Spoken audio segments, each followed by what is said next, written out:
I'm ready to do the foreground now. So I finished up the rest of the cankers on the tree. And like I said, practice on a little sheet of paper if you're a little nervous. And then you can kind of get the hang of it. So I did the other two cankers, and it looks pretty good. And also you can do like a couple little lines where it looks like it's cut. Okay, next we're going to do our foreground. That's the front part of the piece. So what I did is I had mixed, and here, this is where the spritzer comes in handy. If your paints are dry, you can just spray those and that'll kind of wake them up. So I've got my favorite color, Indian yellow, in a pile. I've got yellow ochre in a pile. I took yellow ochre and burnt umber and made a little pile.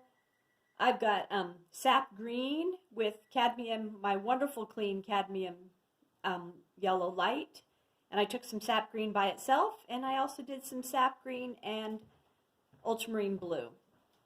And I'll say these colors again as we go. And really, you can kind of use any color.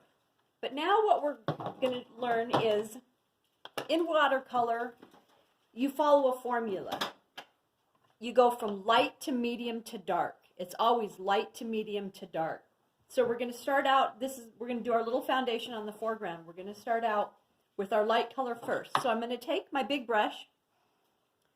This is my great old brush. Remember I told you you can use this for washes and to cover big areas. So I'm just going to kind of run it alongside of here. And by the way, I had dried these with the hairdryer again. So everything is nice and dry. So I'm going to get it wet. So you can kind of get your big area wet with your brush. And then you can come back with the smaller brush.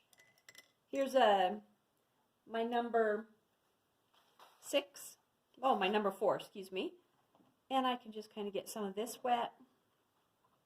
Oh, look at that really clean water. Okay. And just kind of lift it up. And you can kind of see where it's wet. That looks great. I never really worry too much if my water gets a little stained. Okay, so we're going to start out with, I'm going to switch over to my number 6 brush. I'm going to throw the yellow ochre in, and I like to put my yellow ochre up here. Because if you notice here, this is yellow ochre up against the dark. It has a nice contrast, and it has a really great pop. So again, this is called wet and wet. Remember, we're doing wet and wet. And so what I'm going to do is I'm going to very lightly, I'm just going to kind of skip around with my yellow. I kind of put it on the top, and it doesn't have to be perfect because when we do the background, I'll show you how to make it look like grass. I'm just going to kind of lightly scrub it in. Not really scrub, but okay, that looks good. I just kind of jumped around. Now I'm going to take that great Indian yellow, just to add a little bit of bright yellow in here. I'm just going to throw some pretty yellow in here. Okay, that looks good. So these are my light colors. Now I'm going to do my middle colors, and that would be sap green with a little bit of cadmium yellow light. So this was our light. Now we're going to do our medium. And I'm going to try to go light, medium to dark. Try to skip around so you don't cover up all your great light colors. See, I'm just kind of visually putting it in. Again, remember guys, this is wet and wet. This is the same thing we did when we did the shadow on the right-hand side of the tree. That looks pretty good. See how I just kind of popped it in here and there? I might even, just for some fun, make it a little bit lighter.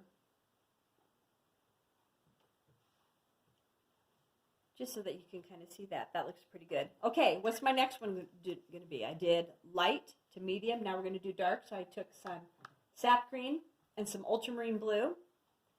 And I think, kind of like on this one, we're a little darker on this section, and we kind of work our way around. When I repeat paintings, I'm never exactly the same. I just can't. Watercolor is so random.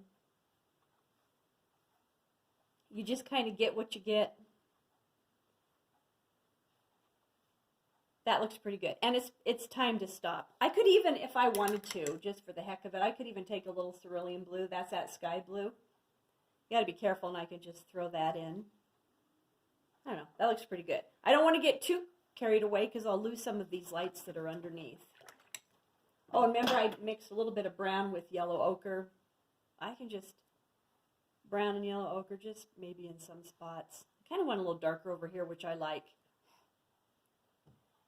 Now the trick is when you're doing foregrounds and backgrounds, like this would be your background a little bit, this is your foreground, your colors are going to be more intense and technical, actually more intense and brighter in the front, and then as they kind of go further back, they're going to be a lot lighter, because atmosphere a lot of times will distort things and make it appear a lot lighter. So it's okay to be, where if you want to be a little bit darker, be darker in the front. And then it kind of shows how it recesses back. So that is how you do a foreground. And we'll do more when this is done. I'll show you how to do some of this splattering. It just kind of finishes it off a little bit and kind of gives it a fun look.